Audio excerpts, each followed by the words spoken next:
ನಮ್ಮ ದೇಹದಲ್ಲಿ ಒಬ್ಬ ಸೂಪರ್ ಹೀರೋ ಇದ್ದಾನೆ.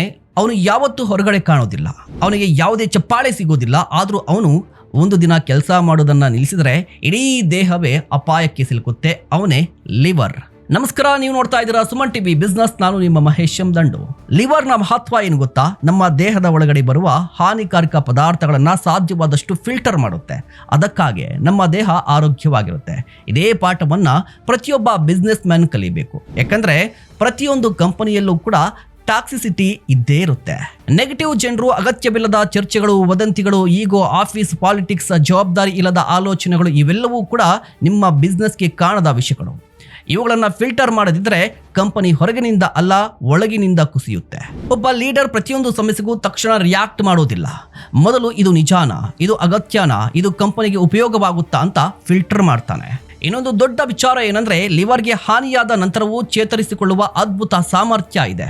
ಅದರ ಒಂದು ಭಾಗ ಹಾನಿಯಾದರೂ ಕೂಡ ಮತ್ತೆ ರಿಕವರಿ ಆಗುವ ಸಾಮರ್ಥ್ಯ ಇದೆ. ಬಿಸ್ನೆಸ್ ಕೂಡ ಹಾಗೆ ಇರಬೇಕು.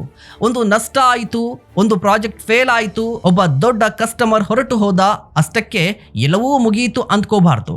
ರಿಕವರಿ ಆಗುವ ಸಾಮರ್ಥ್ಯ ಇರುವ ಕಂಪನಿಗಳೇ ದೊಡ್ಡ ಇತಿಹಾಸವನ್ನ ನಿರ್ಮಾಣ ಮಾಡುತ್ತೆ. ಇನ್ನೊಂದು ವಿಚಾರ ಏನಂದ್ರೆ, ಲಿವರ್ 24 ಗಂಟೆಯೂ ಕೂಡ ಮೌನವಾಗಿ ಕೆಲಸ ಮಾಡುತ್ತೆ. ತಾನು ಮಾಡುತ್ತಿರುವ ಕೆಲಸದ ಬಗ್ಗೆ ಎಂದಿಗೂ ಕೂಡ ಪ್ರಚಾರವನ್ನ ಮಾಡ್ಕೊಳ್ಳೋದಿಲ್ಲ. ಅದೇ ರೀತಿ ಬುದ್ಧಿವಂತ ಬಿಸ್ನೆಸ್ ಮ್ಯಾನ್ ಕೂಡ ದೊಡ್ಡ ದೊಡ್ಡ ಭಾಷಣವನ್ನ ಮಾಡೋದಿಲ್ಲ, ಆದ್ರೆ ದೊಡ್ಡ ಫಲಿತಾಂಶಗಳನ್ನ ತೋರಿಸ್ತಾನೆ.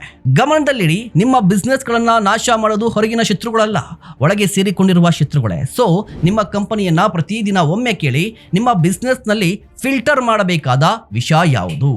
ನೆಗೆಟಿವ್ ಥಿಂಕಿಂಗ, ಟಾಕ್ಸಿಕ್ ವ್ಯಕ್ತಿನ, ಹಳೆ ಸಿಸ್ಟಮ್ಮ, ಕೆಟ್ಟ ಅಭ್ಯಾಸನ ಅಂತ ಥಿಂಕ್ ಮಾಡಿ. ನಮಗೆ ಲಿವರ್ ಹೇಳುವ ನಿಜವಾದ ಪಾಠ ಏನಂದ್ರೆ, ಯಶಸ್ಸು ಅಂದ್ರೆ ಒಳ್ಳೆಯ ವಿಚಾರಗಳನ್ನ ಸೇರಿಸಿಕೊಳ್ಳೋದು ಮಾತ್ರ ಅಲ್ಲ, ಕೆಟ್ಟ ವಿಚಾರಗಳನ್ನ ಧೈರ್ಯವಾಗಿ ಹೊರಗಡೆ ಹಾಕೋದು ಕೂಡ ಯಶಸ್ಸೇ. ಯಾಕಂದ್ರೆ ಟಾಕ್ಸಿಸಿಟಿಯನ್ನ ಫಿಲ್ಟರ್ ಮಾಡುವ ಬಿಸ್ನೆಸ್ ಯಾವಾಗಲೂ ಆರೋಗ್ಯಕರವಾಗಿ, ಬಲವಾಗಿ, ಹೆಚ್ಚು ಕಾಲ ಉಳಿಯುತ್ತೆ. ಅದೇ ಲಿವರ್ ಮೈಂಡ್ ಸೆಟ್. ನೀವೇನು ಹೇಳ್ತೀರಾ? ದಯವಿಟ್ಟು ಕಮೆಂಟ್ ಮಾಡಿ. ಇಂತಹ ಮತ್ತಷ್ಟು ಕಂಟೆಂಟ್ಗಾಗಿ ನೋಡ್ತಾ ಇರಿ ಸುಮನ್ ಟಿವಿ ಬಿಸ್ನೆಸ್.